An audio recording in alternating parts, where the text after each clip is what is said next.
That's good. All right, we are live. Um, Let me hit record here and we'll be live on this end as well. Got it.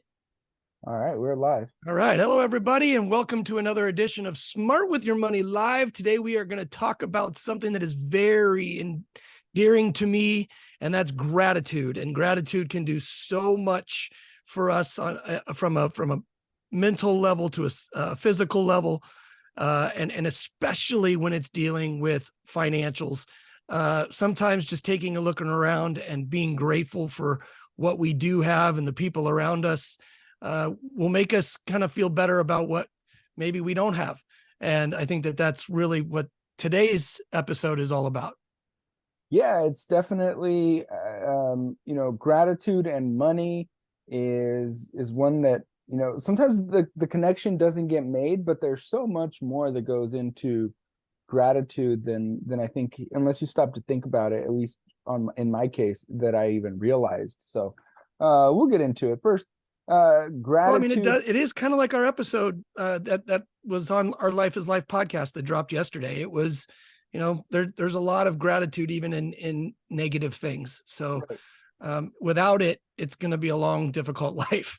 Yes, and it can help in those difficult moments to try and find the things to be grateful about. Even if it feels like at that moment there may not be anything to be grateful for. A lot of times, and we'll talk about it, you step back and you might be able to find the things there. So how does it relate to money? It makes us more aware of the different sources of joy that, money can't buy happiness is what we hear, right? And, to an extent, I mean, It some does people help. argue if you get a puppy, Let's not lie. and you're a dog person, right.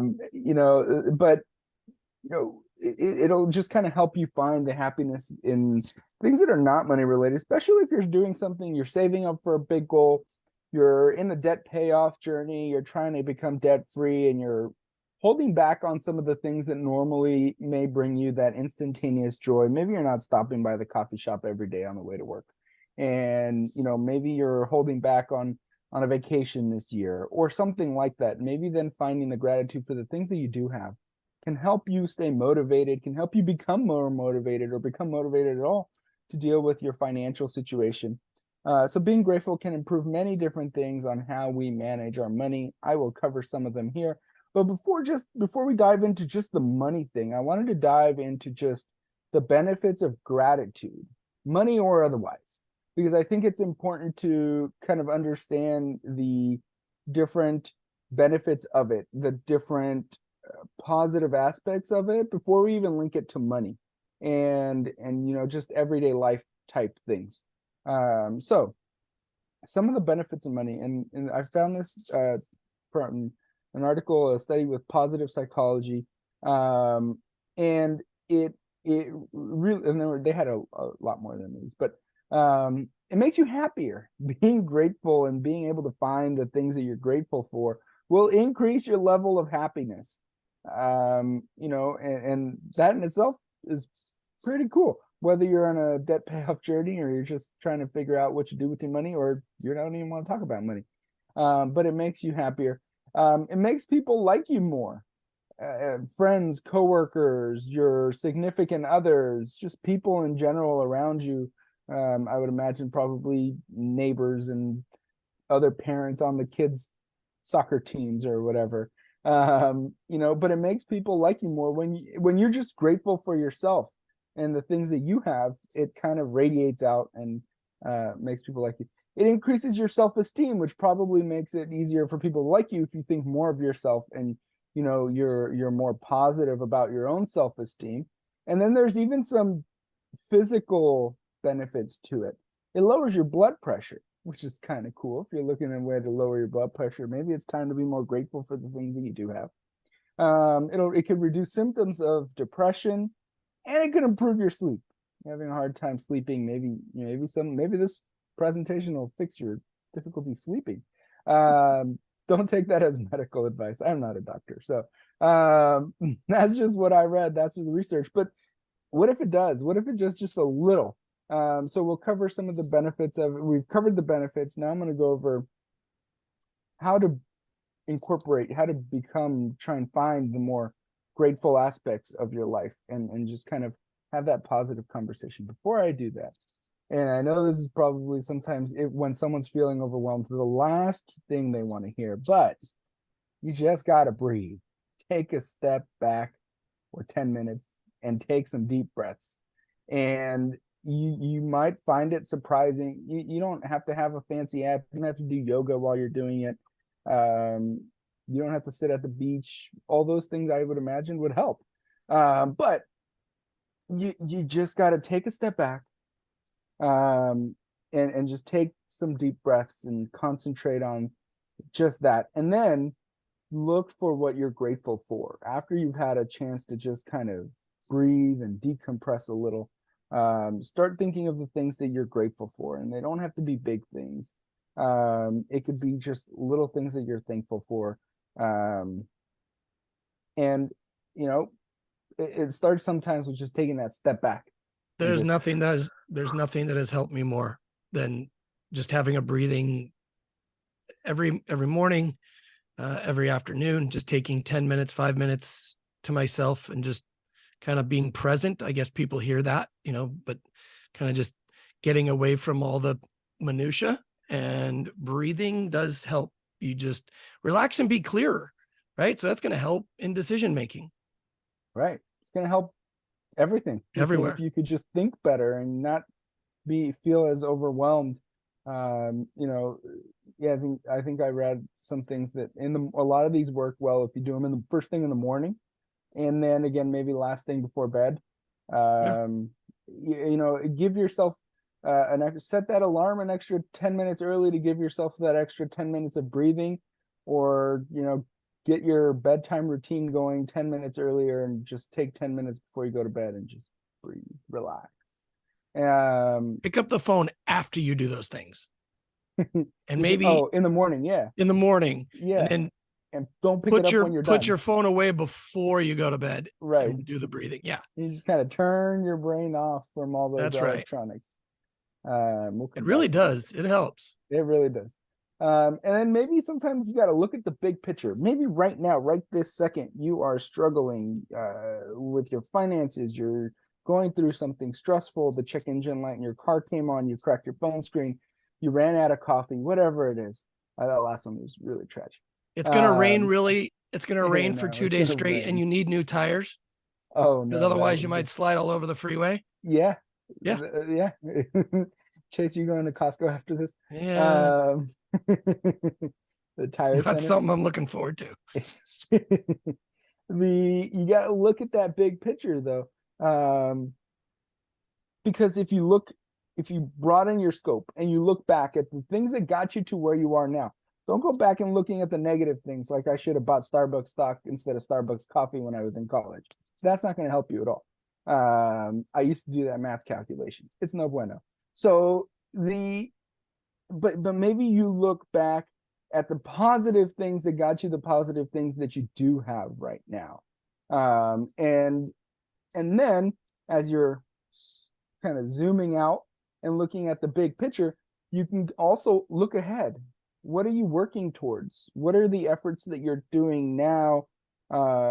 What are they directed to? What are those goals 5 years down the road? And what direction are you moving your finances 10 years down the road, 30 years down the road, whatever that may be? So if you're going through a hard spot right now, zoom out and try and find the positives that got you here, and then the positives that you're working towards, and have those kind of help you deal with the right now of the situation. So, make sure you always look at that big picture.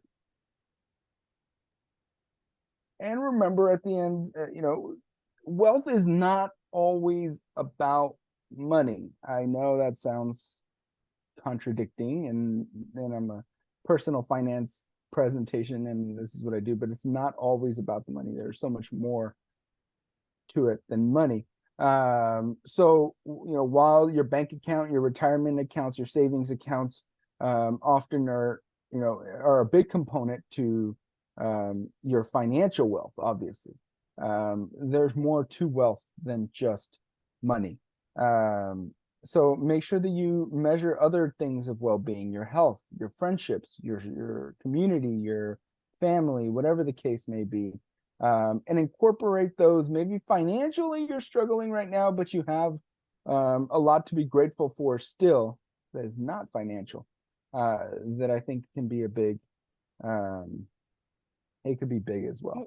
Human nature is to ultimately want what we don't have. Right. Right. So, we tend to be negative when it comes to, there's always somebody that's going to have more money than us. There's always going to be somebody that has stuff other that we don't. There's always going to be somebody that's got a bigger house, but we don't tend to think of it like there are people that have smaller houses. There are people that don't have nearly what I have. And there are people that are looking at what I have and think, oh my gosh, if I only had. So it's all relative. It's trying to figure out what makes you happy where you are and how you want to live. Correct. I think sometimes with the gratitude thing, you're absolutely right, Chase. People look in the upwards positive direction and say, I want that fancier car, that pool, that, wouldn't it be cool if I had this, that, and the other thing?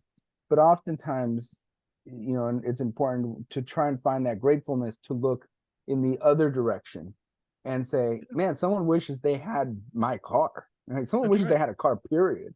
Or even further a roof back, over a their place head to live. Right. That's right. Running water. Exactly. I mean, that sounds trite, right? Because we live in, but there are so many people in the world that don't, that live without. Right. So I think sometimes to find that gratitude, it's important to look in the other direction and say, I don't have, forget about what I don't have.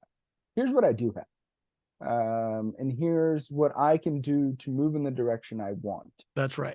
So that's really what's going to be big. If you're in a relationship, being grateful can help couples with their money issues. And we know, you see it all the time. I don't know what the current percentage is, but a number huge one reason for divorce. Divorces is still the number one reason, right?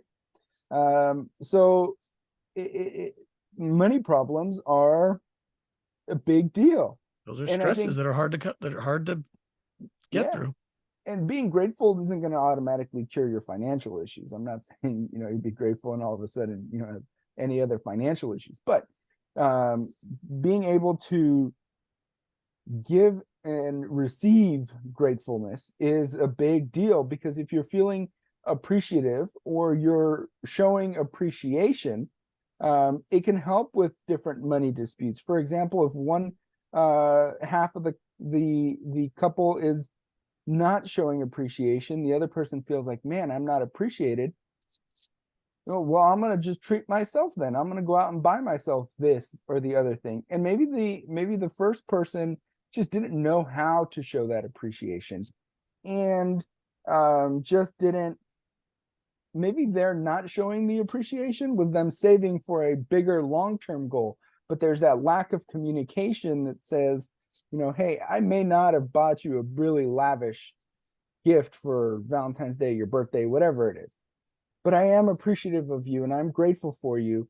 The reason I didn't is because, we're saving money for XYZ, whatever your bigger financial. Mm-hmm. Now the other person can feel like, okay, I understand now why, I got a flower from the garden, which, if don't tell my 5-year-old, he thinks that's like the coolest gift ever. He's on the hunt for a flower every time he goes out, which is really kind of cute. We walk back from the bus stop and he finds like a little dandelion. I found a flower. But it's that communication, and I think that's a big one. Having that open line of money communication and then incorporating gratefulness into it can go a long way. There's no necessarily right or wrong with, how to show gratefulness and how to receive and express gratefulness, but there has to be a balance and open communication so that within that couple, they understand what's going on. And they understand how they're showing, and so that one person's not out there like, you know what, I don't feel grateful, I don't feel appreciated, I'm gonna go on my shopping spree.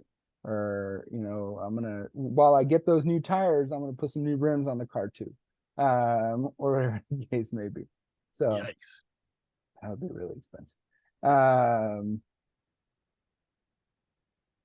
which kind of leads you to being grateful, less likely to make impulse buys. If you can be grateful for the things that you do have, you're more likely to be able to take that step back. Plus, you're breathing every day. You take that step back and say, maybe I don't need that new iPad. Maybe I don't need that tires on your car you probably need, but maybe I don't need those rims. Maybe I don't need that new phone, that new watch, whatever it is, shoes. And you can be thankful for the things that you do have and hold back on those impulse buys that get a lot of people into trouble. Yep. You know, just kind of walking through, ooh, that's on sale, and I'm going to go get it. No, I'm not saying I haven't done it, and I'm not saying I won't eventually do it again. But I think we've all made the impulse buys. But if you're able to control it, I think that'll go a long way to helping your finances.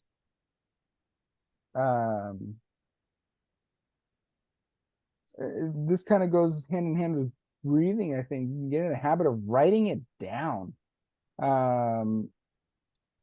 Writing down, taking some time out of your day. I don't do this. I've heard people say that they love it and whatnot, but I haven't tried. But keeping Kind of a like a journaling? journal. Yeah, like a Yeah. journal. And just kind of while you're journaling, write down a few of the things that you're grateful for.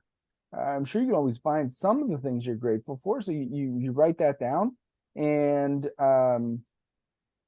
just kind of a log for yourself, and you can kind of go back and look at it. Or sometimes writing things down triggers a different part of your brain. It creates a different scenario altogether, and can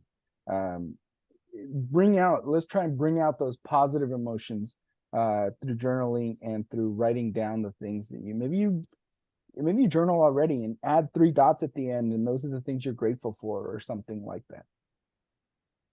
It could be a book someday. It could be something, a memoir. It could, those are, we tend to, when you write things down, it's there forever, right? Or you'll have it forever, because otherwise time can make our memories change a bit. Forget.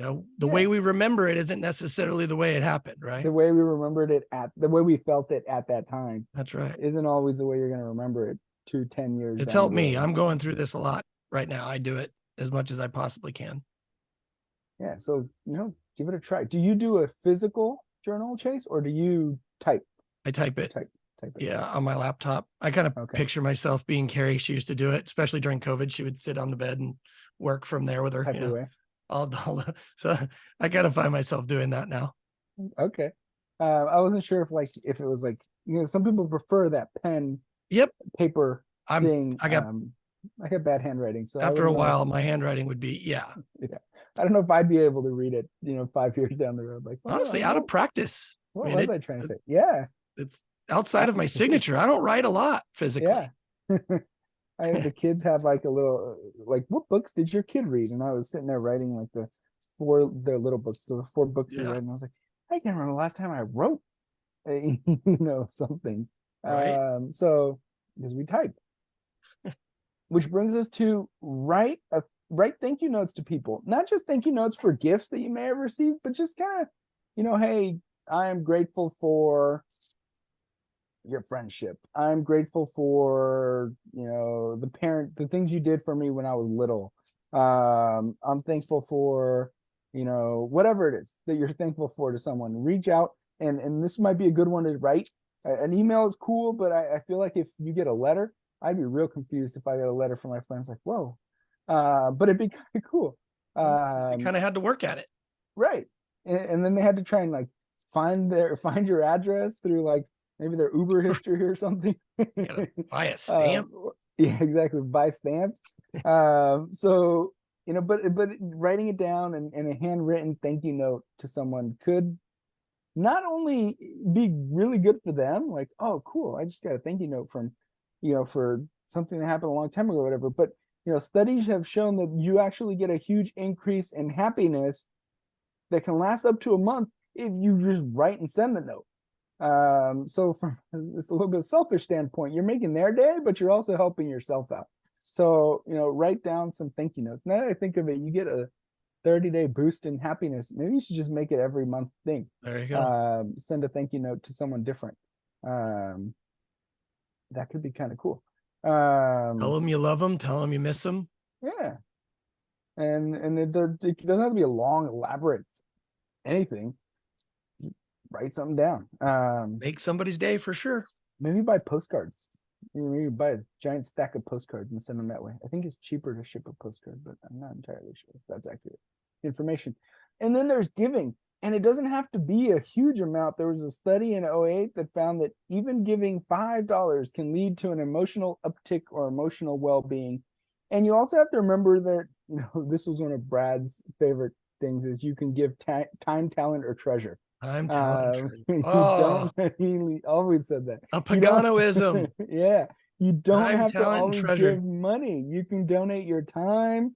You can, if there's something you can do, you can offer to do that.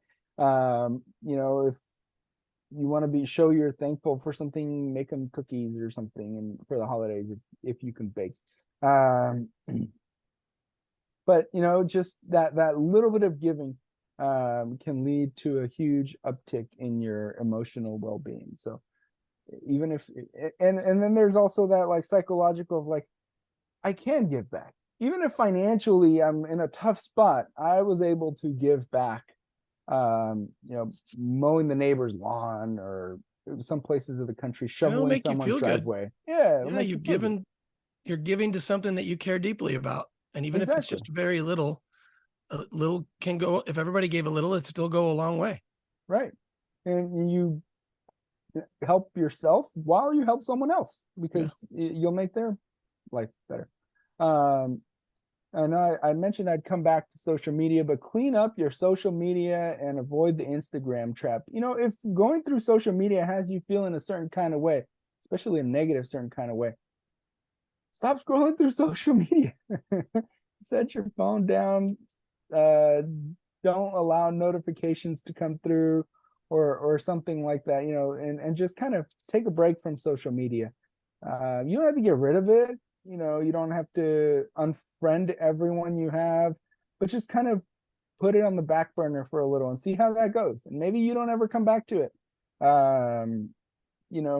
But also be careful to avoid what I like to call the Instagram trap. And to me, that's like, you remember Keeping Up with the Joneses, right? Yep. Now with the social media platforms, the Joneses are a lot more of them, because you're trying to keep up with not just your neighbors, your friends, your coworkers, your cousins.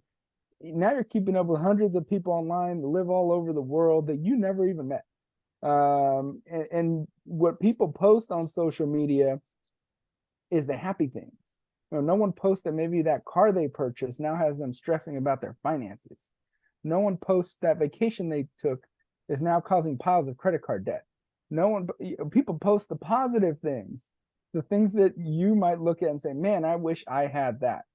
Maybe, but maybe along with that came financial stress and came overspending, and everyone's in a different place in their financial journey. So everyone has different spending and different things so just kind of be, cautious with what you see on social media, not just the ads. That's a whole nother story, but just avoid falling into that Keeping Up with the Joneses on like a new level, because I always tell people, like, when I post pictures of my kids, it's fun little things. First day of soccer, first day of Little League. It's not temper tantrum on aisle 3 at Target.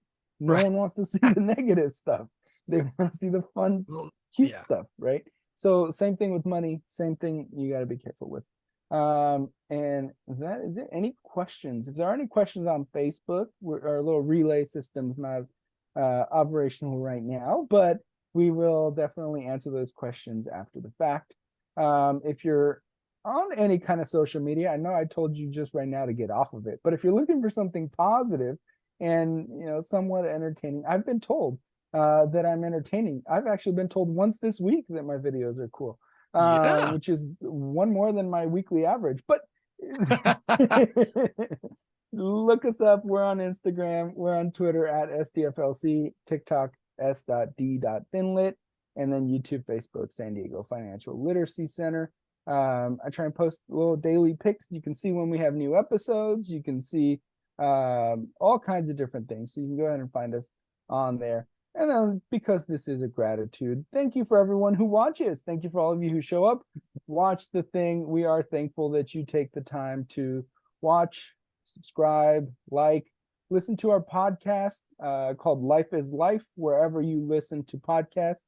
Leave us a review on that. New episodes going out weekly on Tuesdays now. So, be sure to follow us, Spotify, Apple Podcasts, wherever you listen. And join us for our next episode, and actually our last episode of 2023. Why renting is not a waste of money. We hear it all the time, home buying and everything that goes along with it, but home buying is not always in someone's financial picture at the moment, and or might not be one of their financial goals in general. And there are some positives to renting, so we'll highlight some of those in our final episode of 2023, unless we come back with a winter special. Who knows, we might. And new list of episodes will be up towards the end of December, early January, for all of our upcoming 2024 Swim Live topics. So be sure to stay tuned on Eventbrite and join us. Thank you, everybody, for stopping by, and we hope you have a great holiday and Thanksgiving. And happy Thanksgiving to you. Yeah, happy Thanksgiving, everyone, and go out there and be grateful, not just on Thanksgiving, but every day. Absolutely.